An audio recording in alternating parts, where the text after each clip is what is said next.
Tuhan sertamu dan sertamu juga.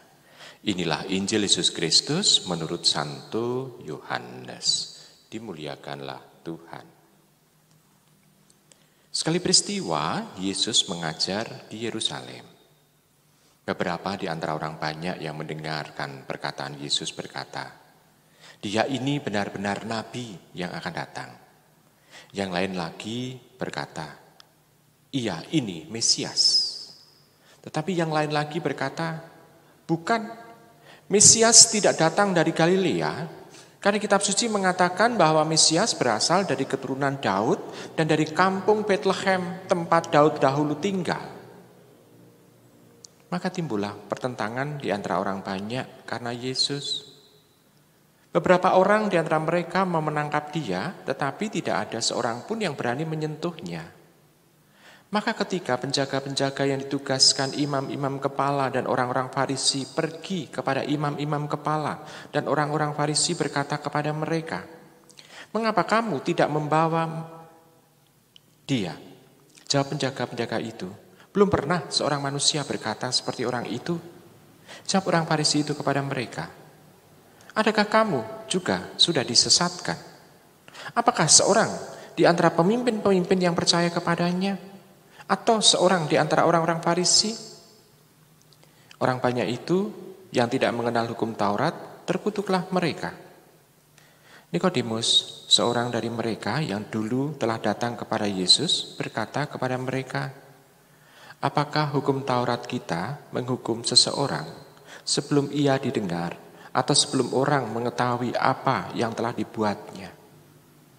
Jawab mereka, "Apakah engkau juga orang Galilea? Selidikilah kitab suci dan engkau akan tahu bahwa tidak ada nabi yang datang dari Galilea." Lalu mereka pulang masing-masing ke rumahnya. Demikianlah Injil Tuhan kita. Terpujilah Kristus. Ibu, bapak, saudara-saudari yang terkasih dalam Yesus Tuhan, perdebatan yang membicarakan tentang Tuhan di sana sebetulnya perdebatan yang tidak menggunakan data atau paling tidak datanya kurang komplit atau kurang lengkap. Karena mereka hanya mendengar bahwa Yesus dari Galilea, tapi persisnya dari mana mereka juga tidak tahu. Karena mereka juga tidak pernah mendengar bahwa Tuhan Yesus itu lahir di Bethlehem. Mereka tidak tahu.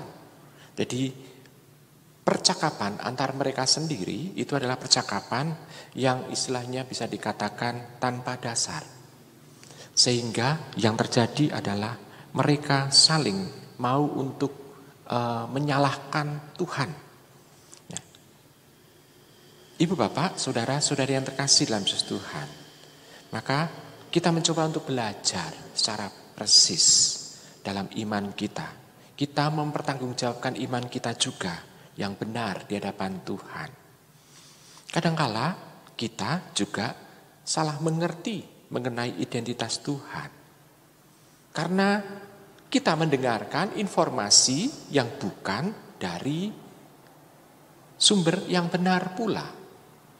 Kadangkala kita mendengar percakapan mengenai Tuhan Yesus di antara bukan orang-orang Kristiani. Mereka mempercakapkan Tuhan Yesus dari sumber mereka sendiri dan bukan dari sumber yang benar. Dan kadangkala kita membenarkan percakapan mereka. Tetapi bagi diri kita sendiri sebagai seorang yang beriman kepada Tuhan dan tahu persis di mana dia lahir dan untuk apa dia diutus dan bagaimana dia bersabda dan dengan cara apa juga dia mewartakan sabda-sabda Bapaknya, kita hendaknya juga bisa mempertanggungjawabkan dan mencari terus dari sumber yang benar, yakni kitab suci. Dan kitab suci itulah yang dipegang oleh gereja sejak gereja berdiri. Maka kita pun juga hendaknya percaya pada pewartaan gereja. Maka kita menganggap bahwa kalau ada yang mempertanyakan mengenai Tuhan Yesus dan itu bukan bersumber dari sumber yang benar, seolah-olah ini percakapan antara ahli-ahli Taurat dan orang-orang Farisi yang tanpa dasar itu. Maka bagi diri kita, mari kita mencoba untuk mencari sumber yang benar, yang pertama. Yang kedua, kita juga mencoba untuk memperhatikan setiap sabdanya. Dan kita berusaha untuk mengungkapkan dan juga mewujudkan apa yang direncanakan oleh sabda-sabdanya itu. Kita tidak hanya sekedar puas mendengarkan sabdanya, tetapi juga kita diminta untuk menunjukkan dan mewujudkan yang menjadi identitas kita sebagai pendengar sabda itu, yakni mewujudkannya di dalam kehidupan kita sehari-hari. Tidak ada alasan sedikit pun kita tidak mempercayai apa yang sudah disabdakan oleh Tuhan dan dimuat di dalam kitab suci kita. Kita hendaknya konsekuen di dalam kita mengimani dan juga mewujudkan iman kita itu. Selamat merenungkan.